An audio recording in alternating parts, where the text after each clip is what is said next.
안녕하세요. 저는 평생 부모 마음에 못 받고 용서 구할 기회도 없이 살아가야 하는 30대 기혼 여성입니다.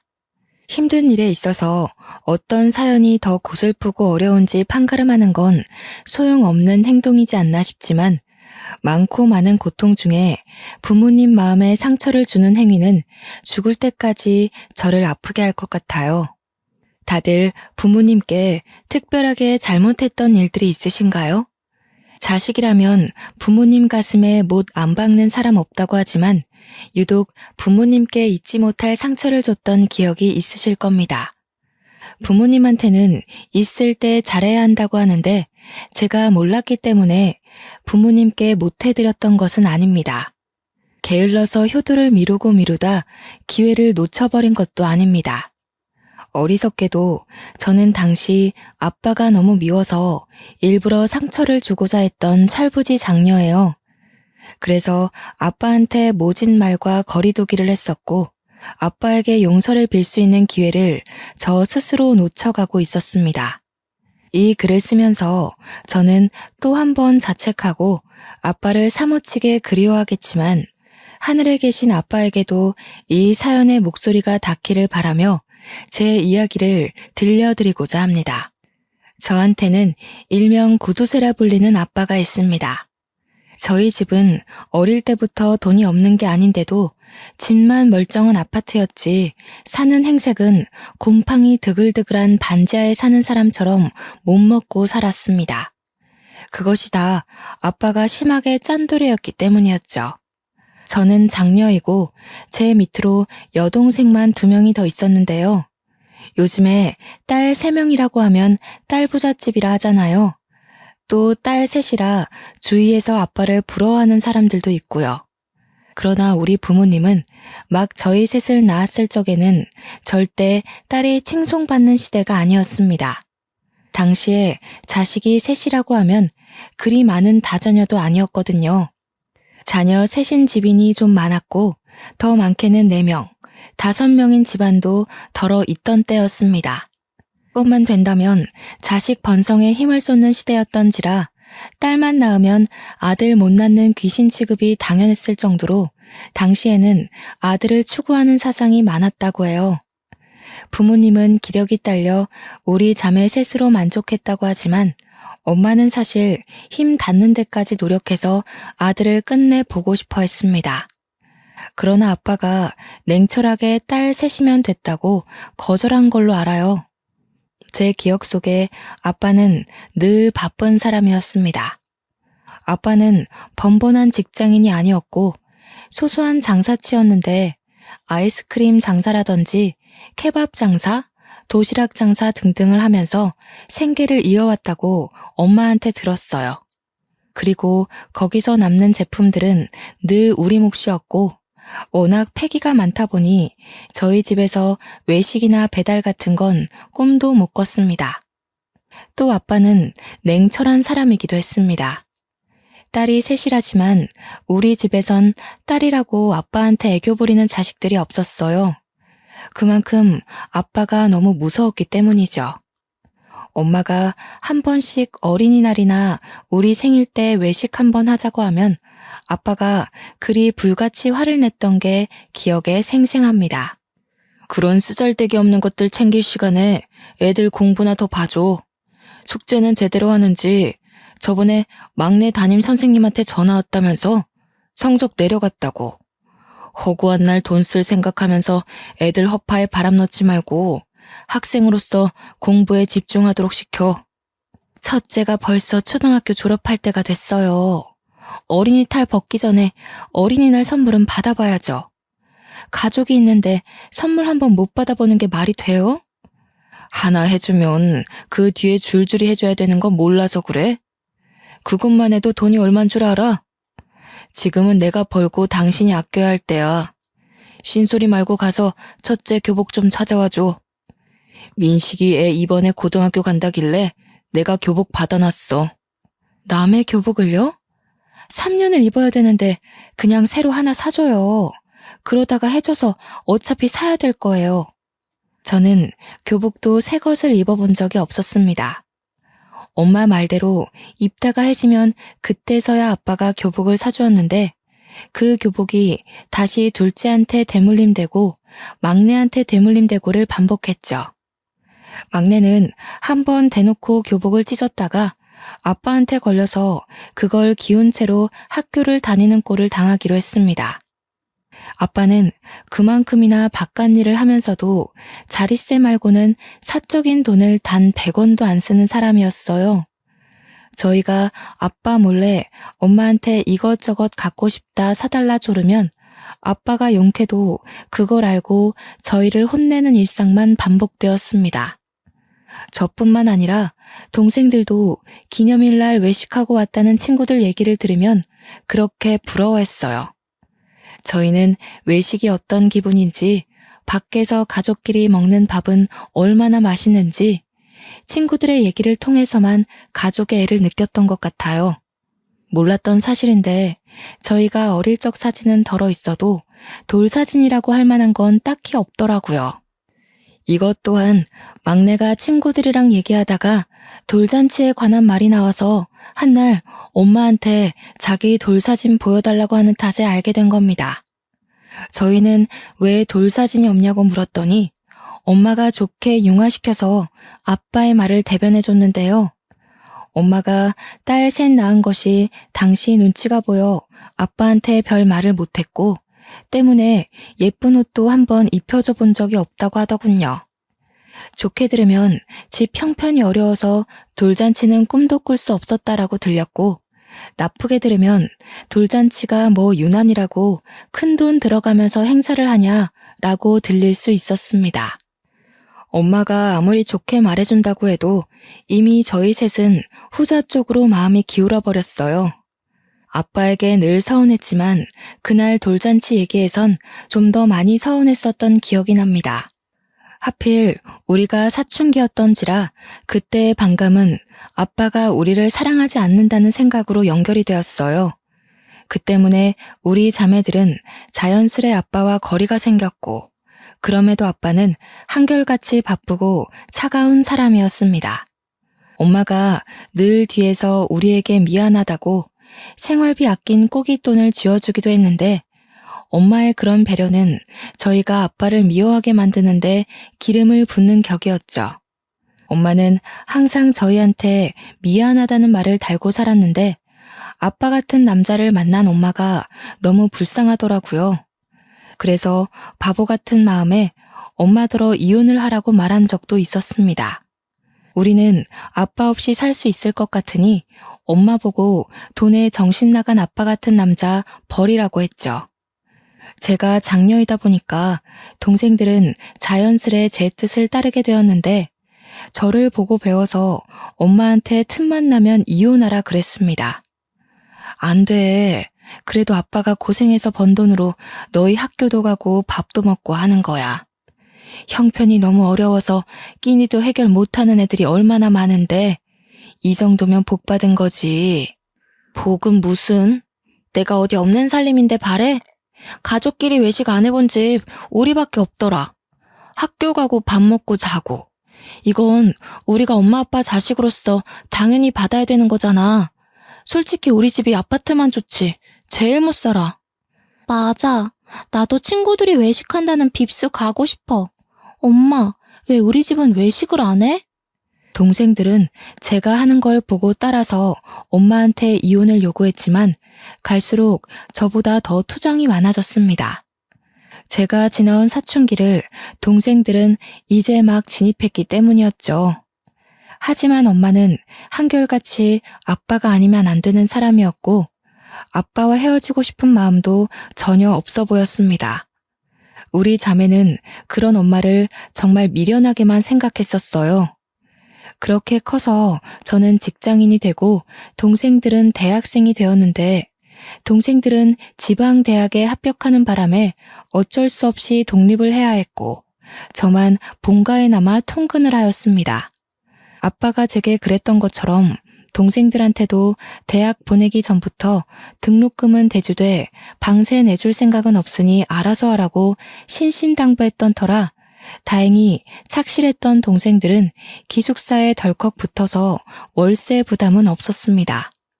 저 또한 대학을 그런 식으로 다녔거든요. 기숙사에 떨어지면 안 되었기에 더 열심히 학점 관리를 했던 걸로 기억합니다. 이래서 부모들이 윗사람이 잘해야 아래 사람들이 잘 따라간다고 했나 봐요. 제가 해내면 동생들도 저를 보고 배워서 당연히 해내는 결과를 만들어냈습니다. 물론 저를 잘 따라와 준 것도 있겠지만 한편으론 돈 한 푼 안 대주는 아빠 때문에 나아갈 수 있는 길이 기숙사라는 길 하나밖에 없어서 노력한 것일 수도 있겠네요. 저는 직장을 다니다가 우연히 남편을 만나게 되었는데요. 첫 남자는 아니었지만 여태 만났던 느낌과는 다르게 남편은 결혼을 생각하게 만드는 남자였습니다. 그건 한 4년 정도 만나보니 알겠더라고요. 그러나 남편이 정말 착하고 훤칠하고 배려 많고 여자관계 깔끔하고 다 좋은데 딱 한 가지 제 기분을 거스르는 단점이 하나 있었는데요. 바로 돈 씀씀이가 너무 짜다는 거였어요. 남편이랑 데이트를 할 때면 언뜻 보이는 친정 아빠의 모습에 솔직히 남편에게 감정 기복 심하게 표출했던 편입니다. 한 번은 괜히 아빠 생각이 나서 남편에게 성질을 부린 적도 있었어요. 내가 사줄게. 그러니까 잔말 말고 스카이라운지 가. 이미 예약했는데 이제 와서 싫다고 하면 어떡해. 거기 직원들은 얼마나 난감하겠어. 우리도 미팅 날짜 잡혔는데 잠수 타는 작가들 있으면 성질나잖아. 저와 남편은 출판사에서 일을 하고 있어서 잠수를 타거나 예고 없이 시간 약속을 어기는 걸 너무 싫어하는 편이었습니다. 그런데 남편이 출발하기 전까지만 해도 괜찮다더니 꼭 엘리베이터에서 스카이라운지 메뉴를 보자마자 안 가겠다고 하는 거 아니겠습니까? 너무 비싸. 굳이 거기 아니라도 비슷한 음식 파는 싸고 괜찮은 데 많다니까? 겉멋든 사람들이나 그런 데 가서 돈 쓰는 거야. 서로 좋아하고 예쁜 추억 만들고 싶은데 좀 겉멋든 곳이면 어때? 자기는 나랑 우중충한 곳만 다니고 싶어? 자기는 나한테 예쁜 곳, 멋진 곳 보여주기 싫어? 꼭 그런 데 가야만 우리가 행복한 건 아니잖아. 장소가 뭐가 중요해? 서로 같이 보내는 시간이 중요한 거지. 그러지 말고 내가 아는 데로 가자. 그렇게 아껴서 뭐 할 건데? 나중에 죽고 나서 챙겨갈 거야? 아끼더라도 쓸 때는 좀 써야지. 이럴 때 보면 자기가 나 안 사랑해서 돈 쓰는 거 아까워하는 것 같아. 사실 남편한테 따질 게 아닌데 순간 저도 모르게 남편이 아빠와 비슷한 부분을 보이면 속에서 갑갑함이 끌어올랐습니다. 아빠한테 직접 따지고 싶은 말을 남편한테 투영하여 남편에게 퍼붓기도 했지요. 그날 제가 애정의 척도까지 논해버리며 성질을 냈더니 남편이 당황하면서 먼저 사과했습니다. 그 모습에 저는 아빠 때문에 삐딱해진 제 마음을 탓하면서 남편에게 되레 미안하다고 우리 아빠랑 너무 비슷한 면모가 보여서 실수했다며 용서를 구했죠. 그리고 우리는 그날 남편의 제안으로 저녁 대신 술을 마시러 가서 서로의 집안 얘기를 하는 시간을 가졌습니다. 남편은 저의 친정아빠 구두쇠 이야기를 잠자코 들어주면서 아빠를 공감해주다가도 우리 식구들이 많이 힘들었겠다며 저를 위로하기도 했습니다. 그러면서 남편도 자기 얘기를 해주는데 저는 거기서 남편에게 부모님이 없다는 걸 알게 되었어요. 남편 부모님이 일찍 돌아가시는 바람에 남편이 어린 남동생 하나를 홀로 키워야 했는데 그러다 보니 뭐 하나라도 아껴서 돈을 많이 남겨야만 했다고 했습니다. 그게 습관이 되었는지 현재는 형편이 한참 괜찮아졌는데도 이렇게 짠돌이 성향이 그대로 남았다고 해요. 남편의 사정을 들으니까 제가 얼마나 어리석게 성질을 부렸는지 뉘우치게 되었습니다. 희하더라고요. 저는 있는 부모님을 욕보이며 이렇게 술안주로 털어놓고 있는데 남편은 그렇게 다툴 부모님도 없다고 하니까 제가 남편 앞에서 크게 실수했다고 생각했죠. 미안하다고 사과를 했더니 남편이 너그럽게 이해를 해줬습니다.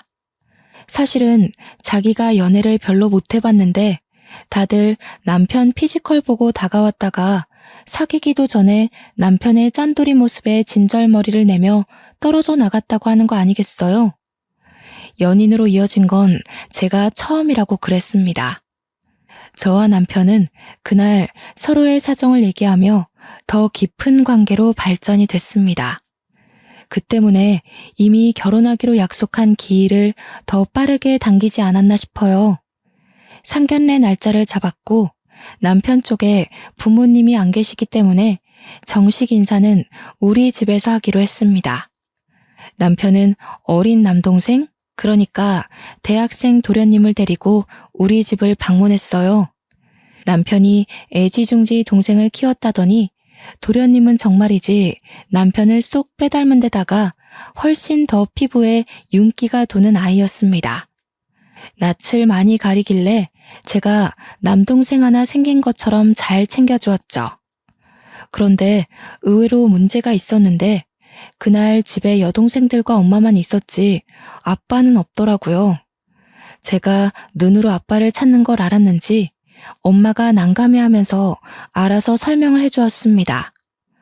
아빠가 일하는데 기계가 고장나는 바람에 늦게 올 거야. 내일 장사 펑크 날까봐 그거 지금 수리 맡기러 갔거든. 우리 먼저 밥 먹고 있으면 돼. 하지만 아빠는 저희가 식사를 다 마칠 때까지 나타나지 않았고 혹시나 싶어 디저트와 과일까지 먹으며 기다렸지만 끝내 아빠한테 남편을 인사시킬 수 없었습니다. 남편과 도련님은 다음날 일정도 있고 해서 엄마의 인사만 받은 뒤 그만 돌아가야 했습니다. 엄마도 아빠가 못 와서 제 남편 마음이 좀 그럴까봐 걱정이 되었나 봅니다. 남편의 손을 잡아주면서 말을 하더라고요.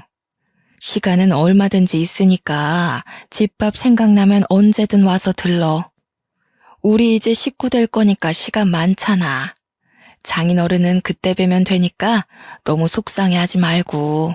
네, 그럼요. 감사합니다, 장모님. 정말 맛있게 잘 먹었어요. 엄마가 해준 밥이 가물가물했는데 장모님 덕분에 다시 살아난 느낌이에요. 동생도 근래 먹었던 밥 중에 가장 맛있었다고 하더라고요. 모두가 기분 좋은 그 상황에서 표정을 고치고 있던 건 저뿐이었습니다. 당연히 아빠의 부재 때문이었죠. 제가 갑자기 상견례를 한 것도 아니고 어디 멀리 장소를 잡은 것도 아닌데 미리 알려줬고 바쁘더라도 충분히 얼굴 한번 비춰줄 법도 한데 나타나지 않았다는 게 미치도록 서운했어요. 남편도 괜찮다고 했고 엄마도 너무 그러지 말라고 했으나 아빠를 향한 서름은 이루 말할 수가 없었습니다. 그게 곧 분노로 변질이 되어버렸죠. 그리고 그날 밤 아빠는 자정이 다 되어서야 집에 들어왔는데 내내 지나간 감정을 담아두고 있던 저는 기다렸다는 듯이 거실로 나가 아빠한테 따졌습니다.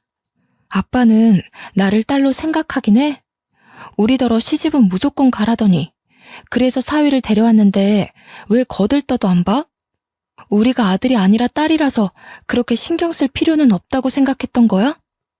그래도 내가 장녀인데 아빠 자식이잖아. 부모로서 아무것도 안 해줬으면서 적어도 딸이 어떤 남자한테 시집을 가는지는 궁금해야 되는 거 아니야? 저의 큰 목소리에 엄마가 잠에서 깨서 밖으로 나왔고 동생들도 방학이었던지라 집에 있었는데 전부 막 자려다가 일어나 나와봤습니다. 아빠는 제 말에도 피곤하다고 내일 얘기하자며 방에 들어가려 했어요. 저는 그런 아빠의 뒷모습에 대고 자식으로서 두고두고 벌받게 될 발언을 해버리고 말았습니다. 차라리 아빠가 없었으면 좋겠어. 우리가 학교 다니고 밥 먹고 한 게 다 아빠 덕분이라고? 그럼 뭐해? 내 기억 속엔 아빠랑 같이 보낸 추억이 전혀 없는데. 이럴 거면 그냥 우리 아빠 하지 마. 아빠는 그 시간 제 말을 끝까지 듣고도 아무 대답 없었습니다. 등을 보인 채로 묵묵히 서 있다가 제게 겨우 남긴 말이 고작 더 할 말 남았냐고 묻기만 할 뿐이었어요. 그러더니 그대로 방에 들어가 버렸죠. 어리석어도 너무 어리석었던 저는 그게 또 서운하여 아빠가 들어간 방문에 대고 나는 이제 아빠 딸 안 할 거라고 소리를 질러버렸습니다. 이날이 제겐 가장 후회가 되고 후회로 모자라 제대로 된 벌이라도 받고 싶은 실수였습니다. 바보같이 저는 그렇게 아빠와 더 멀어져서 정말로 아예 남남이 되어버렸어요. 그 상태로 남편과 저는 결혼식을 올렸는데 그래도 결혼식은 아빠가 참석해 주셨더라고요. 대신 제가 거부하는 바람에 저는 아빠 손이 아닌 남편의 손을 잡고 입장을 했습니다. 아, 그때를 떠올리니 또다시 가슴이 저미도록 아프네요. 아빠가 멀리서 박수만 치고 있었는데 눈길이라도 한번 줄 걸 그랬습니다. 어쩜 못나도 이렇게 못난 짓을 할 수가 있었을까요? 저희 부부는 친정엄마가 반평생 모았다는 돈을 선물로 받아 신혼집에 보태었습니다. 그렇게 저는 우리 자매 중 가장 늦게 독립을 하게 되었죠. 그때까지도 아빠랑은 안부 전화 따위 안 하고 엄마한테만 연락을 했어요. 남편이 엄마가 해주는 반찬 너무 맛있게 잘 먹네? 내가 돈 붙여줄 테니까 좀 더 만들어줄 수 있어? 내일쯤 한번 들릴게. 그래, 얼마든지. 용서방이 잘 먹는다고 하니까 기분이 좋네. 그나저나, 넌 아빠한테 한 번씩 연락하니? 아빠가 요즘 너 어떻게 사나 한 번씩 물어보던데. 문자라도 한 통 남겨주지 그래. 나랑 아빠 사이 어떤지 몰라서 그래? 나는 아빠한테 아직 서운한 감정 남았어. 솔직히 아빠가 먼저 사과하지 않으면 마음 풀 생각도 없어. 엄마는 아빠를 대신해서 저와 아빠의 관계를 화해시키려고 했습니다. 엄마랑 통화할 때마다 그런 소리를 꼭 들었어야 했는데 그런 얘기를 할 때마다 제가 엄청난 반감을 드러냈거든요. 자꾸 아빠 얘기할 거면 엄마한테도 전화 못한다는 소리를 하면서 정말 못되게도 협박을 해버렸네요. 그러던 어느 날 아빠가 일을 하다가 다쳤다는 엄마 전화 때문에 남편과 함께 병원을 찾게 되었는데요. 아빠는 다쳤다면서 어디 하나 붕대로 묶은 곳도 없이 환자복만 입고 누워 있었습니다. 우리가 온 걸 보고 엄마가 먼저 반겨주었는데 아빠는 무뚝뚝하게만 대응만 하더군요. 그래서 어디 다쳤는데? 조심 좀 하지 그랬어. 병원비 나가는 것도 아까웠을 텐데 어떡해? 그렇게 아끼던 돈 왕창 날리게 생겼네. 너 아빠한테 그게 무슨 말이니? 아빠가 다쳤는데 꼭 그런 식으로 말을 해야겠어? 그래도 네가 장녀잖아. 동생들 타일러서 아빠 힘든데 위로 한마디 해주지는 못할 망정 왜 그러니? 올라서 물어? 여기 병원인데 내가 또 아빠랑 다퉈야 알겠어? 원래도 안 오려다가 남편이 오자고 해서 온 거야. 뭐라고? 그럼 차라리 오지 말지 그랬어. 사실은 너도 걱정돼서 와놓고 어쩔 수 없이 온 척하는 거잖아. 도대체 그깟 자존심이 뭐라고 부모한테 그렇게까지 모질게 하는 거니? 그래서 네가 못 컸어? 잘 먹고 잘 커서 시집도 잘 갔잖아. 정말 해도 너무한 거 아니야?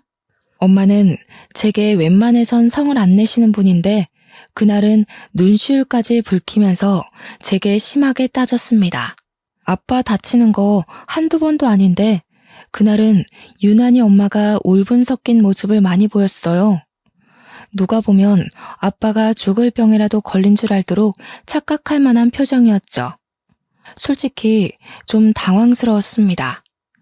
웬만하면 제 편을 들어주시던 엄마가 저를 엄청 원망하듯 호소하는 게 저를 많이 흔들리게 하였어요. 엄마랑 말다툼을 하는 사이 아빠가 유독 쇳소리 비슷한 기침을 많이 했는데요. 엄마와의 대화가 거슬릴 정도로 장기침이 많았지만 그 와중에 저는 단순히 감기까지 걸렸나 보네 라고 생각했었어요. 그날따라 다른 사람 같던 엄마만 걱정했지 아빠는 여전히 제 안중 밖이었으니까요. 남편이 아빠한테 따뜻한 물을 챙겨주는 대신 나는 인사도 안 하고 그곳을 나오게 되었습니다. 그리고 엄마한테서 퇴원을 했다는 말을 들었어요. 엄마가 그날 화냈던 것도 사과를 했습니다. 아빠가 다쳐서 순간 예민해지는 바람에 그랬다고 하네요. 그때만 해도 그냥 아, 그렇구나 하며 따로 연락을 드리진 않았죠. 그렇게 세월이 좀 흘러 제게는 뱃속에 아이가 생겼습니다. 왕딸기 태몽을 꿨었는데 역시나 예쁜 딸이라는 말을 듣고 저는 정말 기뻤어요. 아들만 예뻐라는 세상에서 딸을 가졌다고 우리 아빠처럼 돌사진도 안 찍어주는 부모는 되지 않겠다고 우리 딸에게 무한한 지원과 마음을 줄 것을 다짐했죠. 제가 한참 몸 관리 중인데 어느 날 엄마한테서 전화가 왔습니다. 임신하고 한 번도 친정을 찾지 않았던 탓인지 엄마가 뱃속에 자기 손녀를 보고 싶었던 것 같아요. 그동안 아빠한테 딸 가졌다고 잔소리라도 들을까봐 친정을 안 찾은 거였거든요. 그래서 엄마의 부름에도 엄마만 밖으로 몰래 나오라고 했더니 엄마는 끝까지 아빠랑 같이 만나자고 하는 겁니다. 대놓고 싫다고 얘기를 했으나 엄마가 제발 부탁이라고 사정까지 하길래 할 수 없이 남편과 함께 친정을 찾아갔어요. 그랬더니 친정 부모가 이미 나갈 준비를 하고 있는 겁니다. 갑자기 외식을 한다고 하지 뭡니까? 막 도착한 저희를 싣고 아빠는 동네에서 가장 비싸다고 하는 고깃집을 갔어요. 제가 어릴 때부터 고기 노래를 부르고 살아도 안 사주더니 갑자기 아빠가 제게 무려 한우 고기를 사주더라고요. 많이 당황스러웠지만 혹시 이게 화해의 의미인가도 싶었습니다. 아빠한테 묻고 싶은 게 많았지만 그간의 어색함 때문에 선뜻 말을 걸기가 애매했어요. 엄마랑만 대화를 나눴던 걸로 기억합니다. 비록 아빠가 아무 말은 하지 않았지만 그날 솔직히 저는 기분이 좀 풀렸습니다. 이게 바로 부모 자식 간의 마음인 걸까요? 아빠가 제게 외식을 쏘는 이유가 마치 화해의 의미가 맞는 것 같아서 아빠의 숨겨진 마음이 알아서 느껴지더라고요. 아빠는 식사 시간 내내 묵묵하게 고기만 구우면서 굽는 족족 저한테 덜어주었습니다. 그때 제가 그 자리에서 처음으로 제가 먼저 아빠한테 말을 걸었어요. 그만하고 아빠 먹어. 아빠 지금 한두 점 먹은 거 알아? 내가 계속 봤는데 먹지도 않고. 우리는 우리가 알아서 챙겨 먹을 수 있으니까 이제 아빠 좀 먹어. 그러나 아빠는 고기 같은 거 안 좋아한다고 계속 저만 챙겨주었습니다. 갑자기 이러는 아빠가 의아했지만 싫지 않았어요. 좀 과장하자면 난생 처음 아빠의 사랑을 느껴보았습니다. 아빠의 행동이 오죽 어색하고 갑작스러웠으면 제가 무슨 생각도 했는지 아십니까?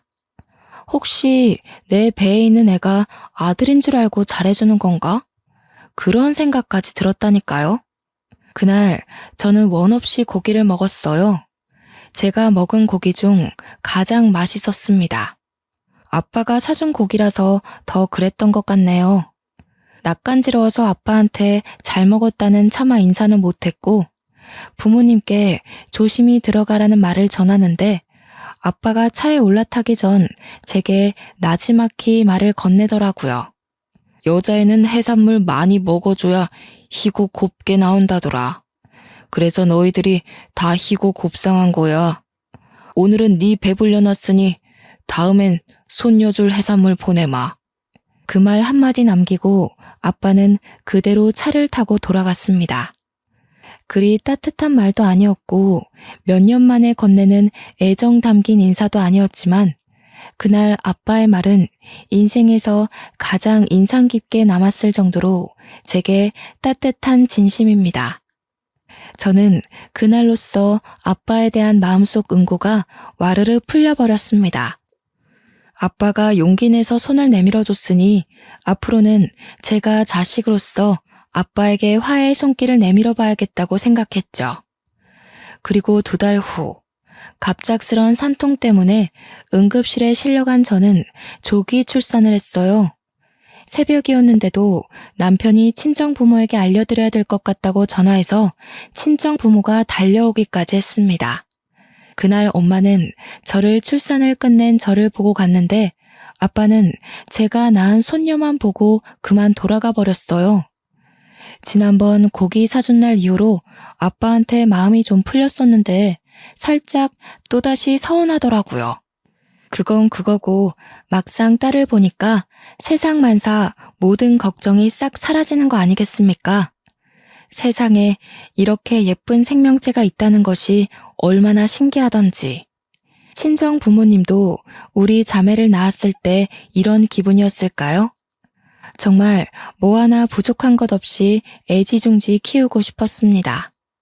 그렇게 딸만 보면서 행복하기만 할 줄 알았던 제 삶에 난생 처음 고비가 찾아왔는데요. 바로 아빠가 병원에 입원했다는 소식이었습니다. 처음엔 또 어디 다쳤나 안일하게만 생각했어요. 하지만 엄마가 전화에 대고 울먹이는 소리가 심상치 않았고 숨을 헐떡이면서도 엄마는 그만 솔직히 얘기해줘야 될 것 같다며 아빠에 관한 사실을 얘기해 주었습니다. 니네 아빠 소세포 폐암이란다. 지난번에도 다친 게 아니라 폐암 때문에 병원 입원했던 거야. 아빠가 너희들한테 알리지 말라고 그렇게 호통을 치니 말을 못했어. 그런데 너네 아빠가 오늘 밤에 갑자기 쓰러져 버렸지 뭐니? 어떡하면 좋아.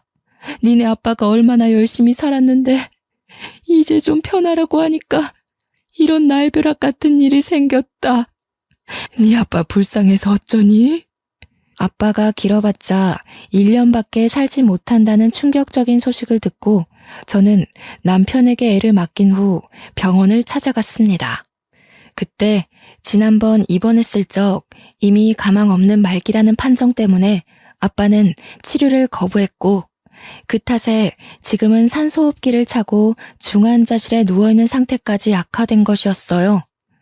저녁이라서 당장은 면회를 한 명씩 해줄 수 있다길래 엄마는 이미 하고 나왔으니 몇 시간 뒤에 한 번 남은 면회를 저더러 들어가라 했습니다. 저는 엄마와 같이 중환자실 앞에서 내내 기다렸다가 간호사의 부름에 안으로 들어갔고 아빠는 때마침 눈을 뜨고 있었어요. 제가 온 걸 본 아빠가 말없이 저를 바라보기만 하는데 늘 근엄하던 아빠의 모습이 한없이 약해 보여서 그만 제가 눈물을 울컥 쏟아버렸습니다. 아빠, 말 안 했어. 맨날 장사한다고 안 좋은 연기 마시니까 이렇게 된 거 아니야. 제때 검사받고 예방했으면 이렇게까진 안 됐을 거잖아. 돈 아껴서 뭐해. 결국 아빠는 이렇게 망가졌는데. 이러려고 그렇게 돈을 아낀 거야? 아빠 병원비로 쓰려고? 아빠 손을 잡고 한참 울분을 토했어요. 아빠에게 괜찮냐는 말 한마디 못하고 원망만 했습니다.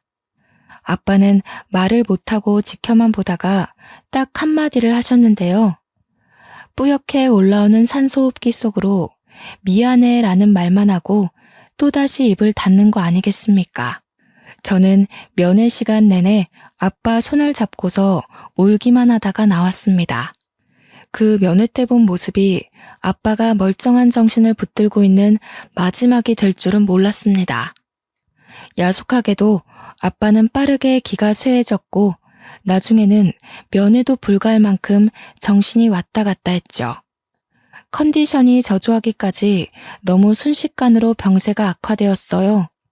그럼에도 저는 정신 못 차리는 엄마를 위로하면서 매일 엄마 손을 잡고 아빠를 보러 갔습니다. 아빠가 살아생전에도 이렇게 많이 얼굴 마주해주지 못했는데 다 죽어가는 그 앞에서 제 모습을 보이고 있자니 미치도록 후회스럽고 제 자신이 용서가 안 되어 너무 힘들었습니다. 그리고 동생들과 남편까지 아빠를 보러 병원으로 왔던 날 저는 아빠의 눈물을 처음 보았어요. 가족을 들여보내주는 시간이 있었는데 아빠는 누가 봐도 정신이 온전치 못했고 초점이 이상했거든요. 그럼에도 불구하고 울고 있는 가족들을 알고 있는 건지 아빠 눈가에서 눈물이 흘렀지 뭡니까. 그걸 보고 엄마는 아빠의 얼굴을 한참이나 쓰다듬으며 통곡을 했습니다. 세상이 무심하기도 하지. 당신이 어떻게 살았는데 딴짓 한 번 안 하고 얼마나 가족을 위하면서 살았는데 이제 좀 두 다리 뻗으려고 하니까 왜 이렇게 가버려요? 나더러 당신 없이 어떻게 살라고. 여보, 나만 두고 가지 마요. 제발 일어나요. 저와 동생들도 아빠 손을 잡고 놓지를 못했습니다. 정말 말도 안 되는 일이지만 기적이 일어나서 우리 아빠가 다시 기운 차리길 바랬어요. 하지만 아빠의 죽음은 이미 예견되어 있는 일이었고 역시나 그런 기적은 일어나지 않았습니다. 아빠는 이대로 우리 곁을 영원히 떠나게 되었습니다. 그리고 저희 식구는 정말 힘든 시간을 보냈어요. 특히 엄마가 가장 많이 힘들었을 겁니다. 늘 아빠를 믿고 사랑했던 분이니 아빠 없는 빈자리가 얼마나 크겠습니까? 그래서 저와 동생들은 번갈아 가며 친정집을 방문했습니다. 동생들은 방학 때 엄마랑 같이 있을 수 있으니 제가 주로 많이 친정에 살다시피 찾아갔죠. 친정집은 아빠 하나 없을 뿐인데도 너무 썰렁했습니다. 그동안은 아빠가 있기 때문에 집이 음험하고 삭막하다고 생각했는데 아빠가 저희에게 남모르게 큰 존재였나 봅니다. 아빠 없는 집은 자칫 공과 같은 느낌이 들었습니다. 한날 엄마가 방에서 아빠 물건을 정리하다 말고 우리 자매를 동시 부른 적이 있었는데요. 엄마는 거실에 저희를 앉혀놓고 저희 앞으로 통장 2개씩을 나눠주었습니다. 그리고 그 통장을 열어보니 2개의 통장을 통틀어 5억이란 돈이 담겨 있었어요. 네 아빠가 너희를 사랑하지 않는다고 생각했지? 그랬을 수도 있지. 하지만 아빠는 미리 알았던 거야. 너희가 딸이기에 우리 세대 부모라면 기본적으로 딸을 낮잡아 보잖니. 아빠는 너희가 어디 가서도 대접받을 수 있게 힘을 주려고 했어. 너희 이름으로 땅도 사놓았거든. 그러니까 엄마 말은 아빠가 훗날 저희가 커서 사회를 나가거나 결혼을 하게 되면 여자라는 이유로 무시를 받을까봐 힘을 주기 위해 돈을 모았다고 얘기를 하더라고요. 미친 듯이 돈만 모으면서 조금이라도 저희 위상을 높여주려고 했다는 거 아니겠습니까? 아빠는 엄마랑 결혼하고 엄마를 시댁의 무시로부터 지켜주지 못해서 미안하다고 그렇게 고개를 숙였어. 시댁에서 엄마를 좀 많이 괴롭혔거든. 아빠는 너희들도 시집가서 이 엄마처럼 고스란히 그 고통을 겪게 될까봐 돈이라도 꼭 쥐어주려고 했던 거야. 아빠가 방법이 좀 달라서 그렇지 하루 한시도 안 빼놓고 너희 생각만 했어. 아빠한테는 너희가 자산이고 보물이었단다. 이미 동생들은 울음이 터졌고 아빠한테 미안해서 어떡하냐고 서럽게 울기 시작했습니다. 저 또한 가슴 미어지게 아파서 눈물이 났지만 아빠한테 지은 죄가 많아서 감히 아빠를 마음 놓고 그리워할 자격이 있나 싶어 참았어요. 그때 엄마가 눈가를 훔치면서 제게만 따로 건네준 사진이 있었는데요. 제가 언제 한번 일을 본다고 제 딸을 친정엄마한테 잠깐 맡긴 적이 있었거든요. 그런데 엄마가 건넨 그 사진 안에서 아빠가 우리 딸을 안고 환하게 웃고 있는 겁니다. 그날 엄마 혼자 있었잖아. 아빠한테 전화했더니 장사까지 접고 달려오셨어. 손녀 얼굴 한번 보겠다고 오토바이 타고 10분 만에 오셨지 뭐니. 네 아빠가 손녀 보면서 얼마나 좋아했다고.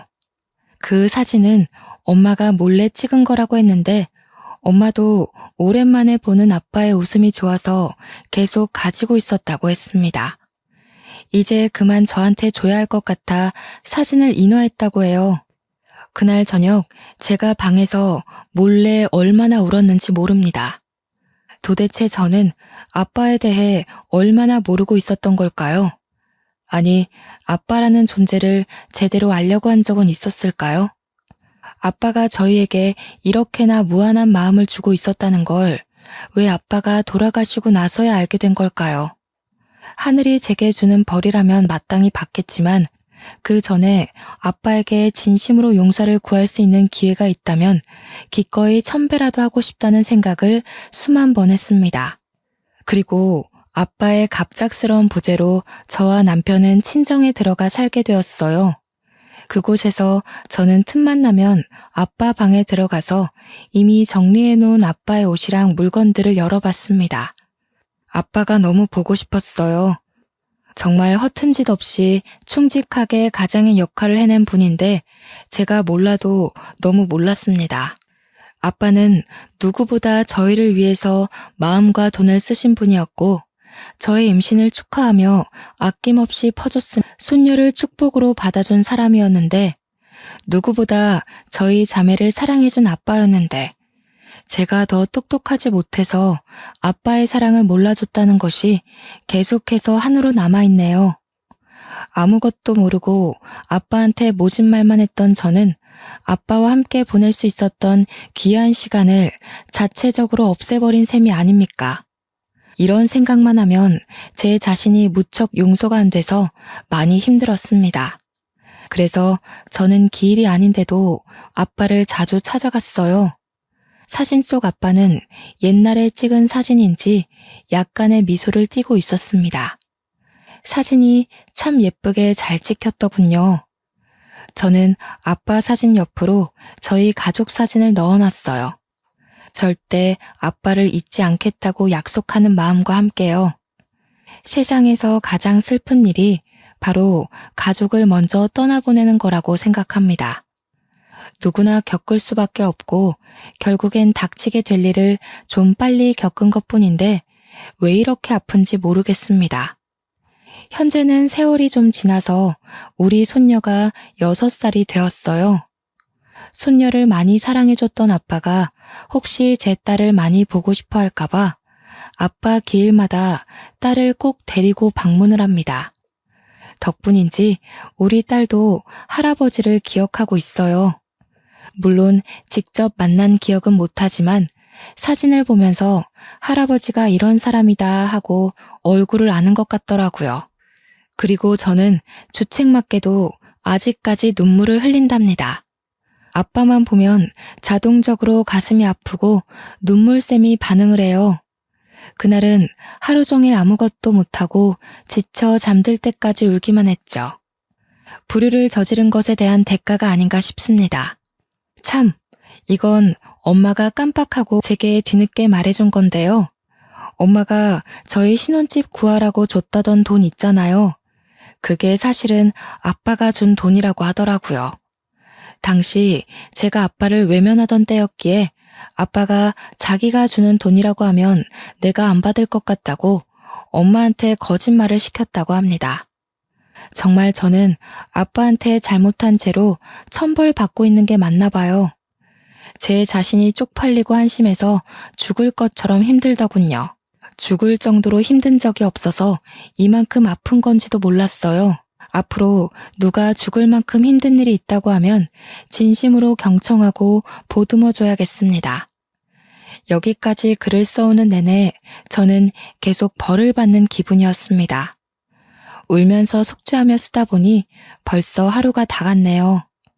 라디오가 하늘에까지 닿는 일은 없겠지만 라디오에서 퍼지는 음파가 우연이라도 하늘에까지 울려서 아빠가 들을 수 있었으면 좋겠습니다. 제가 모르는 세상에 꼭 그런 기적이 있길 바래요. 그렇게 생각하면서 꼭 아빠한테 말해주고 싶어요. 미안했다고. 아빠 목숨 다해서 우리를 사랑해줘서 고맙다고. 우리 아빠 짠돌이 아니고 최고로 훌륭한 아빠였다고. 단 한 번만이라도 아빠가 꿈에 나온다면 꼭 안아주면서 하고 싶은 고백도 있는데 바로 사랑한다는 말입니다. 솔직히 가족끼리 그런 직설적인 표현하는 게 너무 낯간지럽지 않잖아요. 너무 쉬운 말인데도 희한하게 가족들한테는 그 말이 잘 안 나오지 않습니까? 생판 초면이었던 남편이랑도 1년도 안 돼서 사랑한다는 말을 수십 번 텄는데 왜 저는 가족한테는 그런 쉬운 말을 해주지 못했는지 모르겠습니다. 편지로는 할 수 있었는데 그마저도 아빠는 빼고였어요.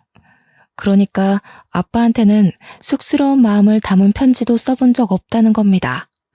아빠를 보내고 나니 이렇게 못해준 것들만 생각이 나네요. 부모를 보낸 자식분들 다 저와 같은 마음이겠죠? 아빠를 마주할 수 있던 수많은 기회를 놓친 제가 지금에서야 단 한 번의 만남이라도 생기기를 갈망하고 있네요. 창피하지만 꼭 한번 다시 만나고 싶어요. 그럼 다른 말 전부 마음속에 삼키고 딱 한마디 해줄 겁니다. 사랑해요, 아빠. 라고 말이에요. 다들 저처럼 두 번 다시 없을 기회 놓치지 마셨으면 합니다. 내 옆에 놓인 무수히 많은 기회를 매일매일 잡으셔서 가족과 행복한 시간 만들길 바래요. 가족이야말로 익숙해서 소중한지 모르는 가장 위태로운 관계가 아닙니까? 쓰다 보니 내용이 좀 많이 길어졌습니다. 그만 인사드릴게요. 제 이야기 들어주셔서 너무 감사합니다.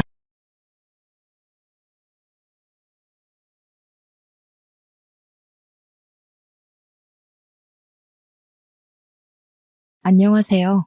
제 풀에 지쳐 이혼을 하게 된 사연 하나 들려드리고자 글을 쓰게 되었습니다. 저는 불과 3개월 전에 이혼을 하게 되었고 아직 아이는 없는 30대 여성입니다. 제가 남편과 잘 살아보려고 나름 여러 번 참아주다가 이 불행이 유턴 없는 일방통행이라는 걸 뒤늦게 알고서 급하게 브레이크를 밟았어요. 지옥의 구렁텅이에 빠질 뻔한 제 인생을 아슬아슬하게 건진 거죠. 누구나 그렇겠지만 저 정말로 결혼해서 잘 살고 싶었습니다. 재작년 통계청에서 이혼하는 부부를 수치로 계산했는데 4쌍 중에 240쌍이 이혼을 한다는 결과가 기사로 나왔더라고요. 결혼해서 잘 사는 것이 어려운 일이라는 걸 알지만 노력해서 제 결혼만큼은 실패하고 싶지 않았습니다. 그런데 결국 이 꼴이 나버렸네요. 잘 살고 있는 부부들을 보면 무척 경이롭고 노부부가 되어서도 서로 존중하며 손잡고 다니는 분들을 보면 이젠 존경심을 느낍니다. 사연을 쓰기 위해서 다른 사연자들의 글을 읽어봤는데 이혼 부부가 굉장히 많더라고요. 다른 곳보다 유독 이 커뮤니티에 이혼 사연이 많은 것 같아서 저도 대한민국 이혼녀로서 제 경험 좀 시원하게 얘기해보고자 합니다. 저는 건강관리식품 제조회사에서 일을 하고 있는 사람입니다. 평소 주변에서도 똑 부러지고 알뜰하다는 말을 많이 듣는 편이었던 저는 동료 직원들 중에서 가장 신임을 높게 사는 직원 중 한 명이었을 정도로 각별한 애정을 받았는데요. 특히나 비즈니스에 필요한 금전적 부분을 자꾸 저한테 맡겼다는 겁니다. 물론 저는 회계 쪽 분야가 아닙니다. 저도 회계는 어려워요. 돈을 잘 만지는 편이긴 하지만 그건 그냥 꼼꼼한 성격 덕입니다. 그런데 회사 다닌 지 한 2년 되니까 동료끼리 서로 어떤 사람인지 어느 정도 알게 되잖아요. 그때부터 제가 급여를 더 받고 회계 업무 보조까지 맡게 되었지 뭡니까. 딱히 번거로운 일은 아니었기에 저도 흔쾌히 한다고 했지만 제가 이렇게 칭송받을 만큼은 아닌데 싶어 민망하더라고요. 저는 제 스스로가 야무지다고 생각한 적이 한 번도 없습니다. 다른 건 잘 모르겠고 유독 돈 관리에서만 조금 더 철저했을 뿐이에요. 제가 20살 되자마자 적금 통장을 만들었다고 하면 다들 놀라더라고요. 그 적금도 금리나 혜택 다 비교해서 통장 2개로 나눠 만들었다고 하니 신기해하기도 했고요. 당시에는 다들 이렇게 돈 관리를 하는 줄 알았습니다. 그래서 오히려 놀라는 사람들을 보고 제가 더 놀랐었네요.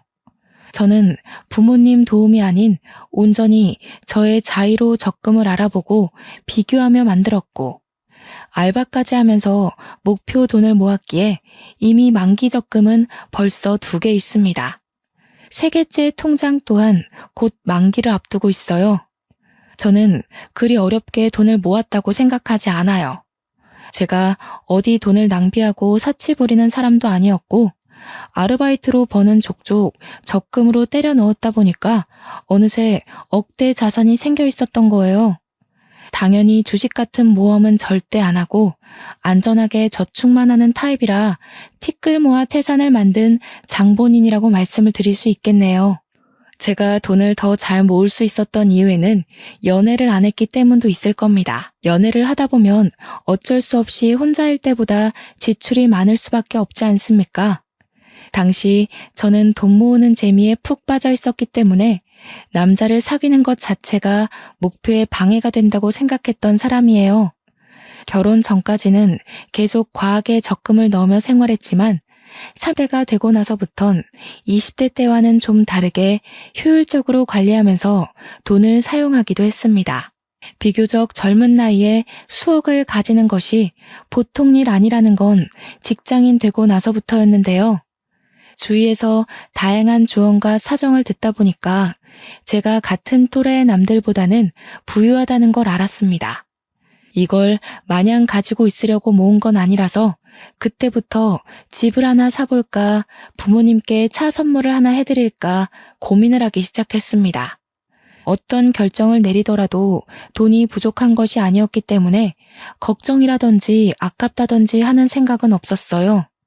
남들은 한참이나 멀게 바라보는 그 목표를 저는 언제든지 바로 읽어낼 수 있는 여건이 있던지라 그 짜릿한 느낌이 또 다르게 흥미롭더라고요.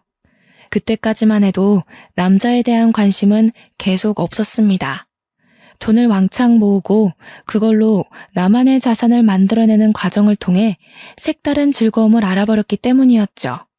그런데 제게 직장 동료가 괜찮은 지인이 있다고 해서 소개를 해준다고 하는 거 아니겠어요? 저는 혼자서도 충분히 재미있는 인생을 살고 있었기 때문에 굳이 연애를 통해 제 인생에 낯선 사람을 끼워놓고 싶지 않았습니다. 정중하게 거절을 했더니 동료 직원이 저더러 그런 말을 하더군요. 지금이야 젊으니까 부모님이 내 자식 하면서 끼고 돌지. 나중에 부모님 나이 드시고 선옥씨 시집갈 나이 되면 결혼 안 하고 있는 게 불효가 돼. 부모님도 슬슬 선옥씨 앞날 때문에 걱정하고 계실걸? 형제도 없다면서. 자식이 혼자 남겨지게 생겼는데 어느 부모님이 마음 편하겠어. 부모님의 생각을 들어본 건 아니지만 동료 직원의 말이 꽤 일리가 있더라고요. 그때부터 생각이 많아졌던 걸로 압니다. 부모님께서 내색은 안 했지만 동료 말대로 정말 제 앞날을 걱정하고 있다면 그거야말로 사춘기 소녀 때와 같은 맥락으로 속썩이는 것이 아닐까 싶었어요. 그래서 며칠을 고심한 끝에 저는 소개를 받아봤습니다. 어쩌면 첫 남자였지만 결혼으로 이어져도 나쁘지 않았던 게 만약 결혼을 한다면 오히려 제가 남자 쪽보다 더한 자금을 가지고 갈 수 있겠다 싶어서였죠. 꿀리고 시작하는 결혼은 싫었거든요. 당시 저는 결혼 배우자로 어떤 남성 타입이 좋은지 전혀 보는 눈이 없었습니다. 그저 착하고 마음이 넓은 남자가 좋겠다고 생각했던 것 같아요. 그런데 우습게도 제 눈에 남편이 딱 그렇더라고요. 소개받고 연인으로 발전하면서도 제게 늘 잘하고 착하고 우리 부모님께도 예의 바른 사람이었거든요.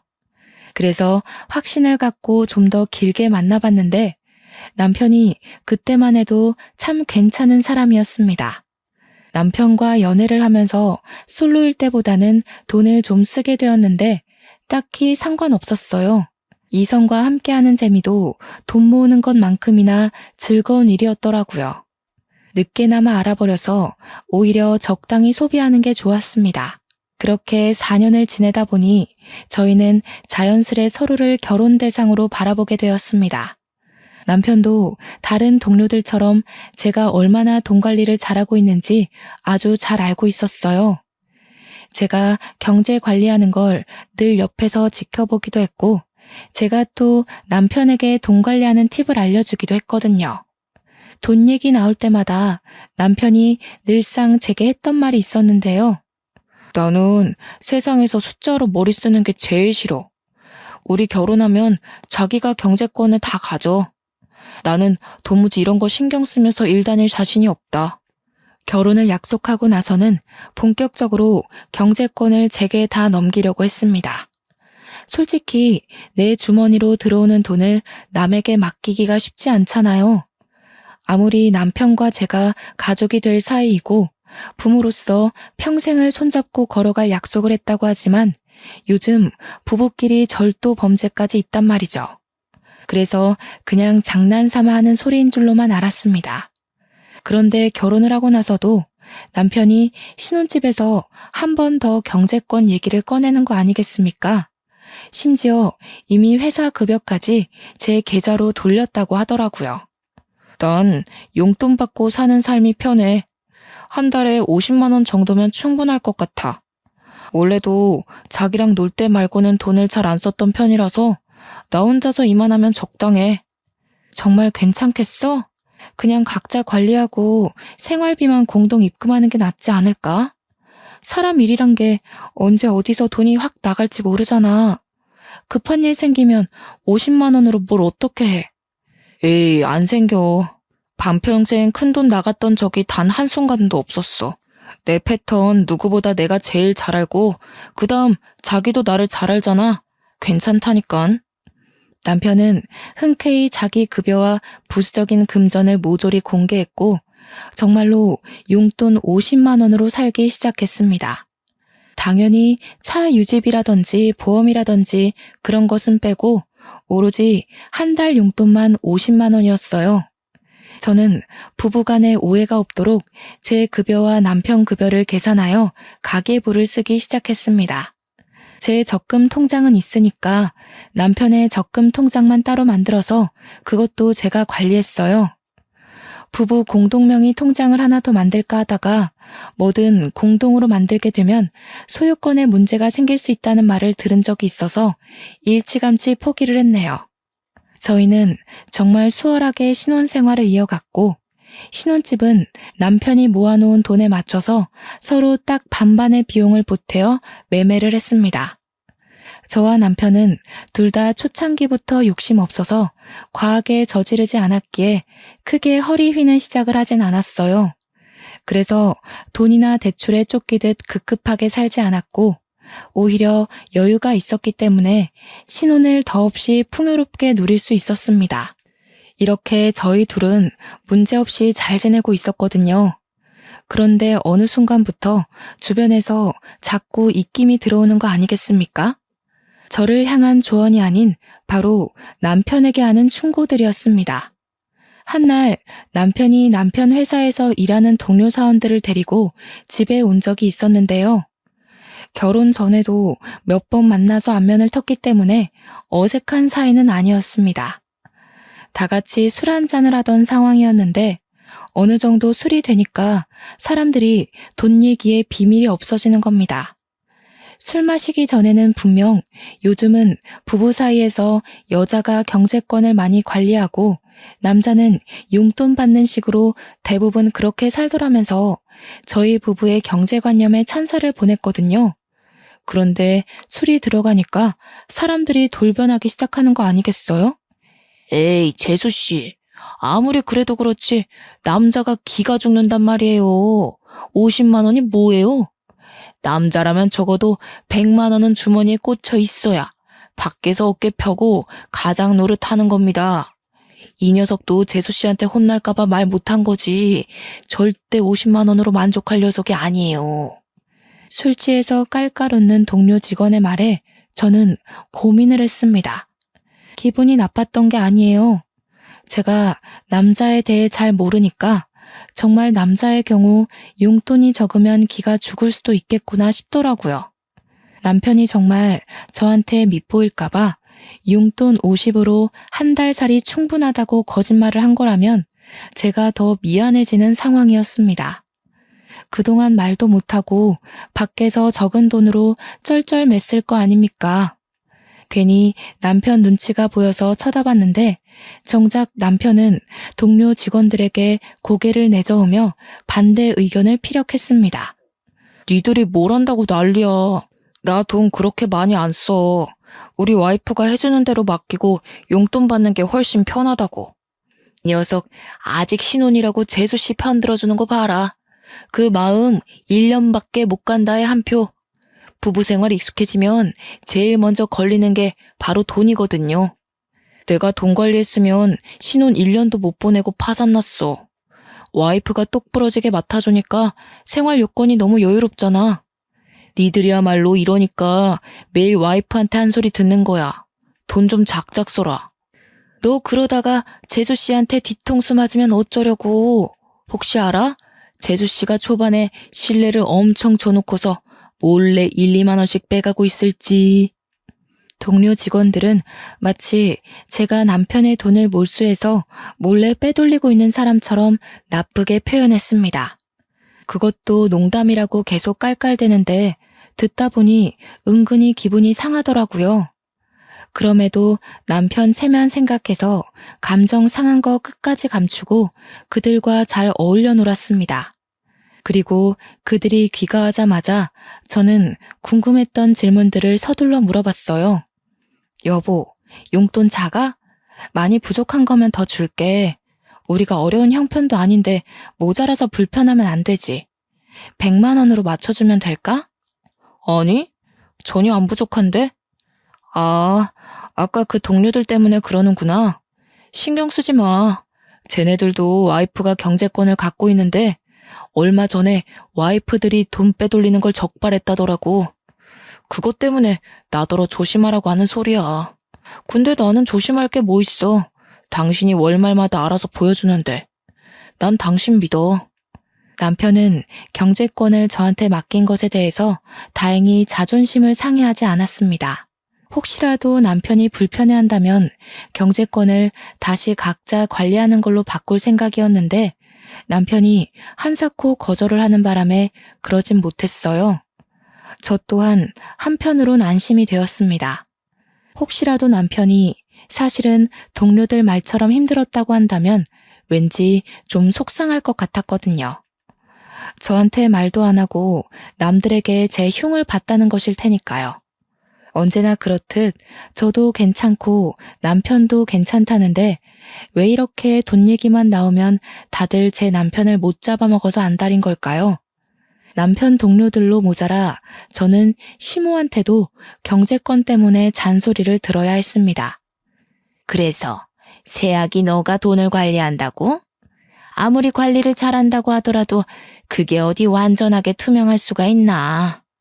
요즘 세상이 많이 달라졌다지만 누가 돈을 여자가 관리한대? 그래도 큰 돈 만지는 건 아직까진 남자가 해야지. 너희들 좀 이상하게 살림을 한다.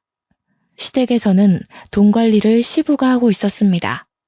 그건 수익을 벌어오는 사람이 시부밖에 없으니까 그렇구나 하고 이해할 수 있는 거죠. 그런데 시모가 자꾸 저더러 다음 달부터 남편한테 경제권을 넘기라는 거 아니겠습니까? 그것도 돈 관리 철저한 시부 앞에선 제게 잔소리 못하면서 시부가 자리만 비우면 저를 불러 몰래 면박을 주었어요. 어머님, 저희 정말 투명하게 공개해요. 제가 정리한 가계부 남편이 늘 챙겨보고 있고요. 걱정 마세요. 반개월을 살았는데 아직 살림엔 지장이 없는걸요. 가계부야. 일부러 틀리게 쓸 수도 있는 거니까 모르는 일이지. 깐이라는 남자가 50만 원으로 뭘 하겠니? 그렇잖아도 용돈은 올리려고요.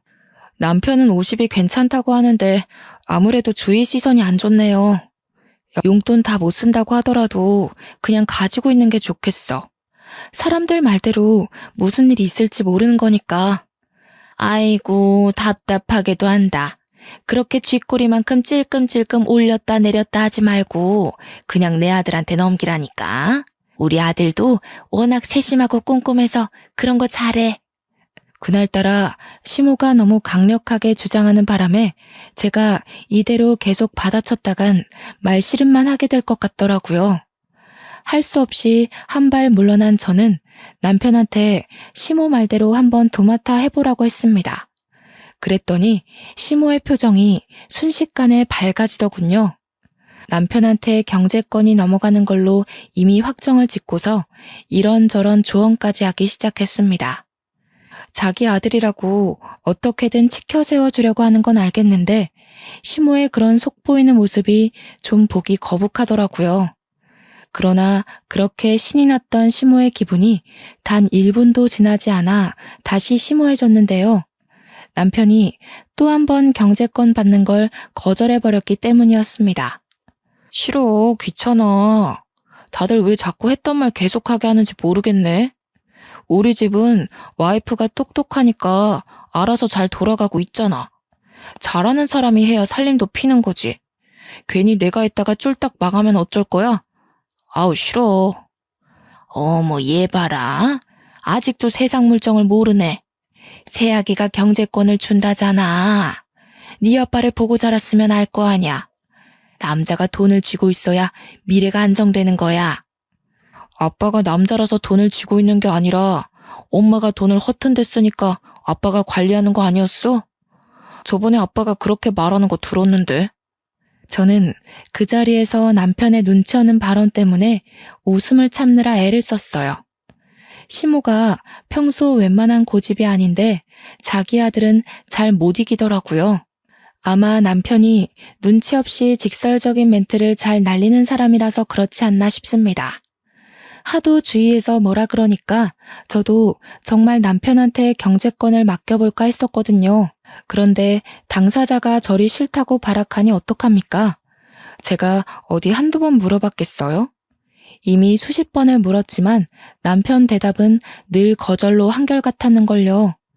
그렇다고 포기할 시모가 아니더라고요. 경제권이 넘어갈랑 말랑하고 있으니까 시모도 애가 탔나 봅니다. 결국 시모한테 등짝을 맞은 뒤에야 남편은 경제권을 넘겨받는 것에 수긍했어요. 저야 뭐 괜찮았습니다. 어차피 저희는 부부이고 저희 집에 들어오는 돈이 어떻게 돌아가는지 이미 파악했잖아요. 남편한테 넘겨주더라도 어느 정도 제가 모르는 부분은 없겠다 싶었거든요. 저는 주말에 하루 날 잡아서 남편한테 경제권을 인수인계를 해주었습니다. 나름 쉽고 간단하게 이것저것 설명을 해줬는데 남편이 금세 골머리 아파하더라고요. 마치 이제 셈을 배우기 시작한 초등학생이 수업 시간에 엎드려버리는 모양새와 같았습니다. 나 도저히 안 되겠어. 당신 내가 얼마나 숫자 싫어하는지 알지? 누누이 말해줬었잖아. 그거 진짜 괜히 하는 소리 아니야. 나 학창시절에도 수학을 제일 못했어. 제가 봐도 남편이 너무 버거워하는 것 같았어요. 그럼에도 불구하고 저는 남편이 미치려고 하는 걸 잘 어르고 달래서 웬만하면 넘겨주려고 했습니다. 어머님이 당신 이런 거 소질 있다고 그랬잖아. 수학이랑 동계산은 좀 다른 개념이야. 성급하게 생각하지 말고 차차 이해해보자. 내가 다시 설명해줄게. 아, 진짜 못해.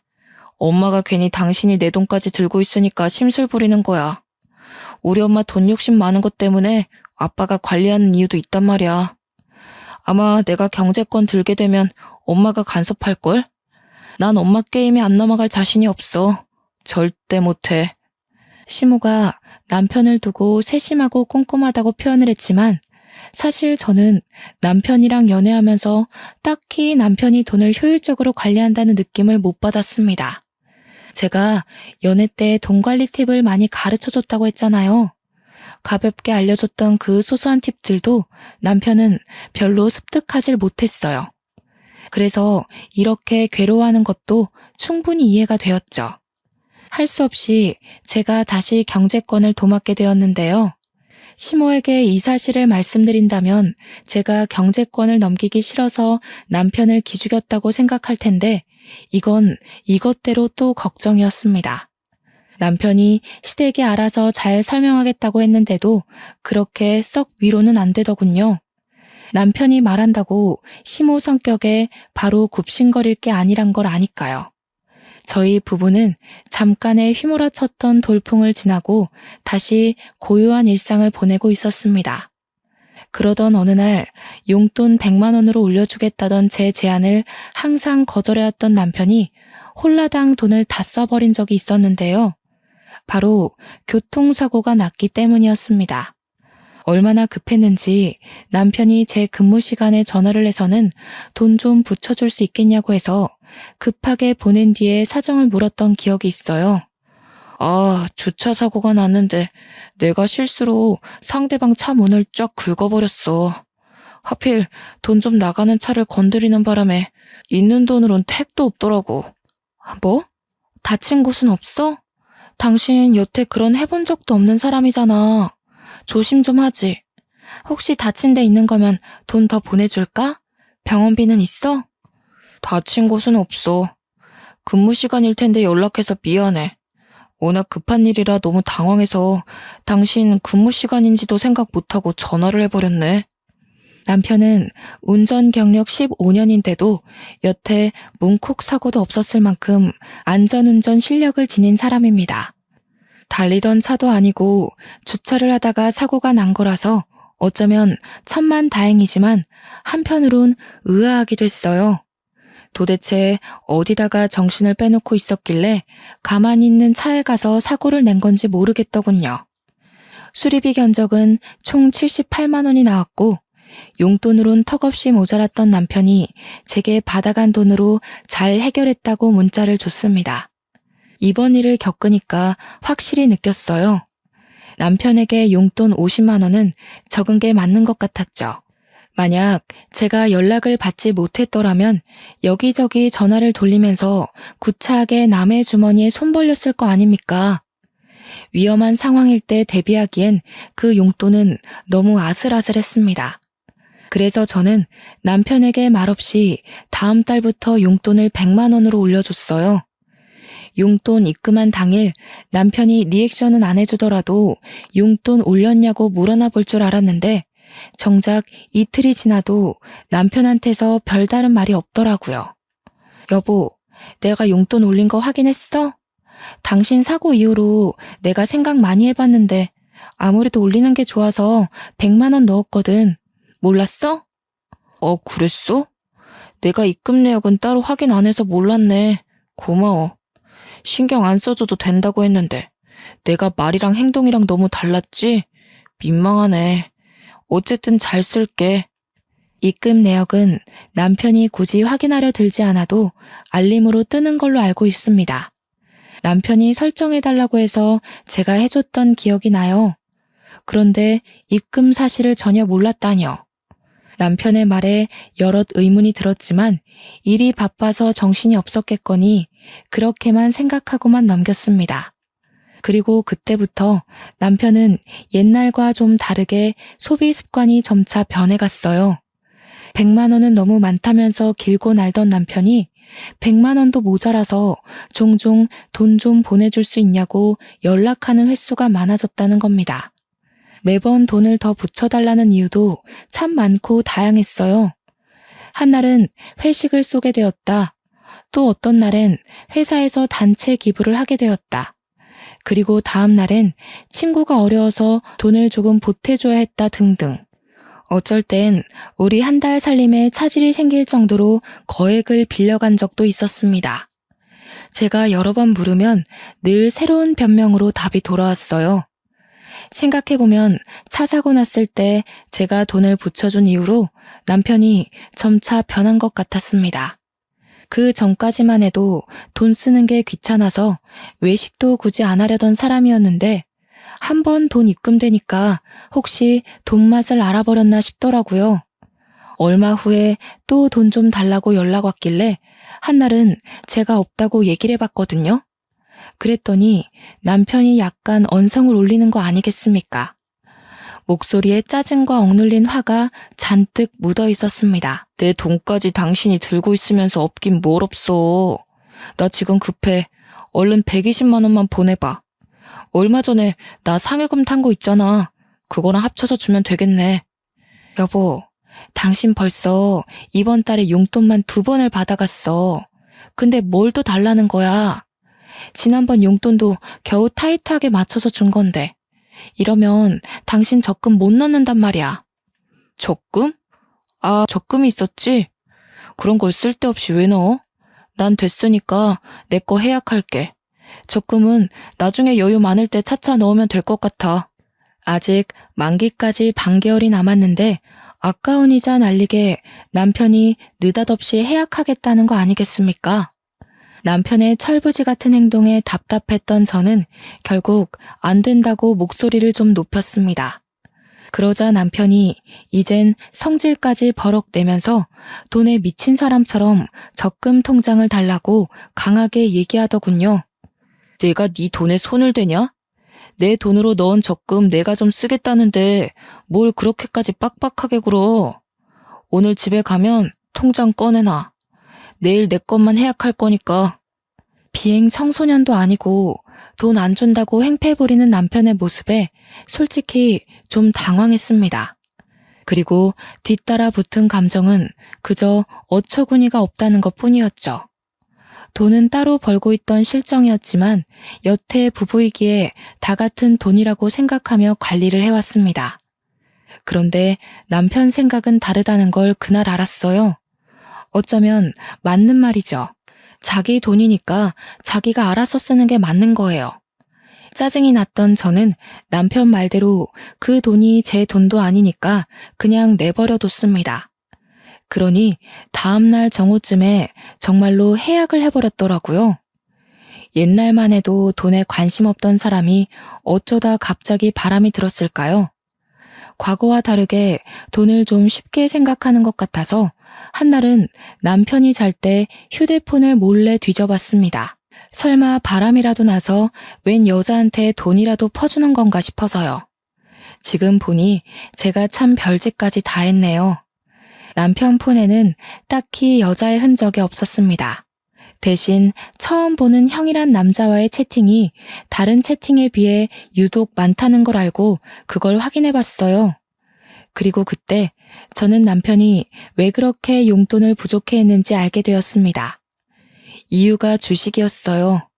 용돈만 받으면 주식에 통째로 투자를 해버렸던 겁니다.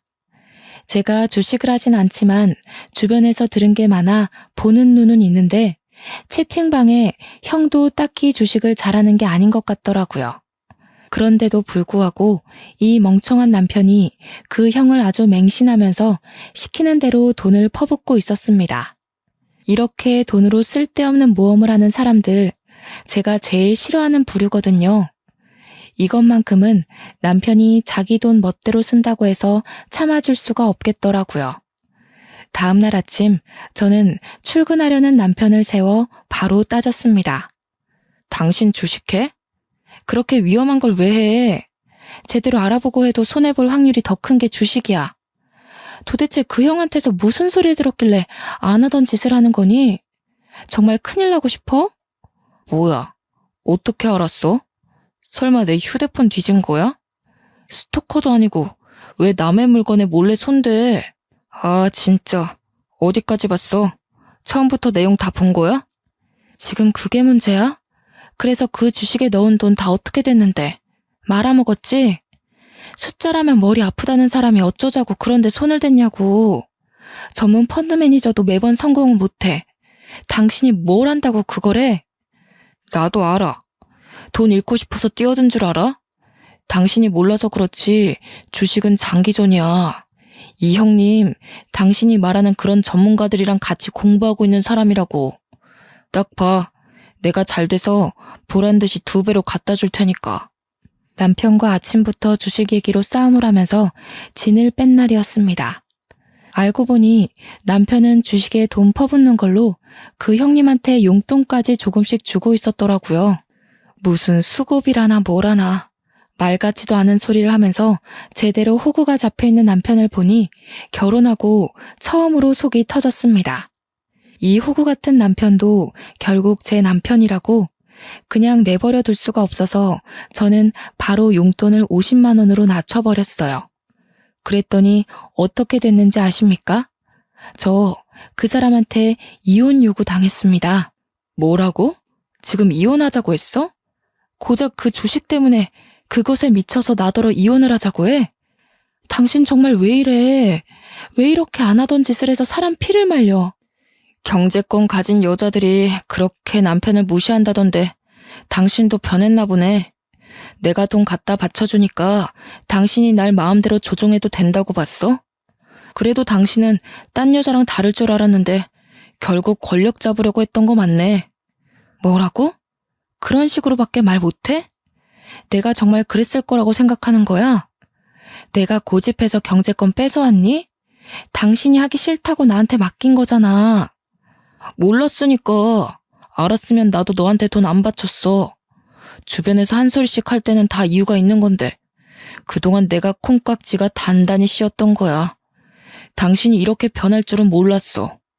용돈을 줄였다고 저더러 변했다며 구두쇠 취급하는 남편 때문에 어이가 없었습니다. 다른 사람이 되어 있는 남편을 보면서 할 말을 잃어버렸죠. 주식이 뭐라고 그저 혈안이 되어 인정사정 없이 이혼까지 요구하니 변한 건 제가 아니라 남편인 듯 싶네요. 그래도 저는 이걸로 이혼까지 하는 건 아니라고 생각했습니다. 참 우둔한 생각이었죠. 부부관계를 지키기 위해 결국 제가 결정한 방법은 경제권을 돌려주는 거였습니다. 각자 돈 각자가 관리하는 걸로 하고 남편한테 네 돈 가져가라며 통장을 패대기 쳐버렸어요. 남편은 오히려 살판이 났더군요. 공동 생활비만 넣고 나머지 돈은 정말 자기 멋대로 펑펑 쓰는 것 같았습니다. 그때부터 저희 집안의 가세가 기울기 시작했어요. 뒤늦게 우편물을 받고 한 사실인데 남편이 신용카드까지 발급받아서 현금 대출을 했더라고요. 밀리기 시작한 연체금이 우편으로 주마다 날라왔습니다. 나중에는 카드사에서 직원까지 찾아와 제 남편을 찾았어요. 그런데도 남편은 돈 갚을 생각이 없어 보이더라고요. 물론 갚을 생각이 없는 게 아니라 갚을 돈이 없는 거겠지만요. 어쨌든 저는 갈수록 예민해지고 태만해지는 남편을 보면서 남편을 향한 마지막의 시니까지 밑바닥을 치고 말았습니다.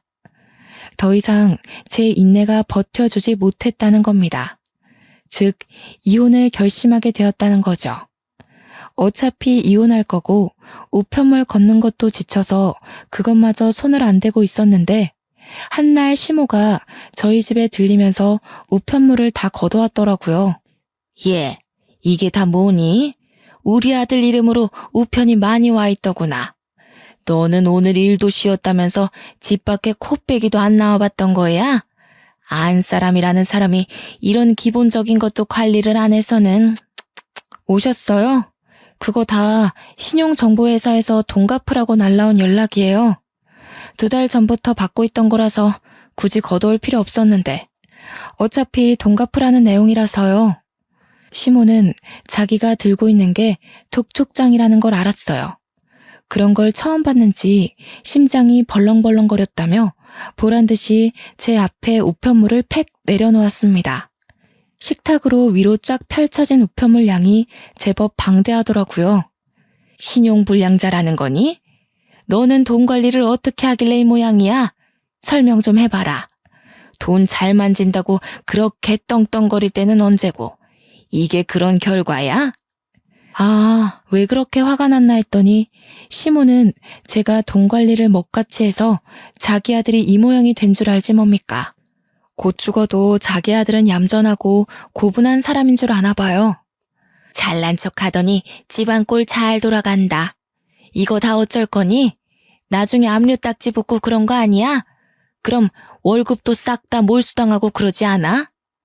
아직 그 정도는 아니고요. 아마 다음 달에도 못 갚으면 그렇게 되겠네요.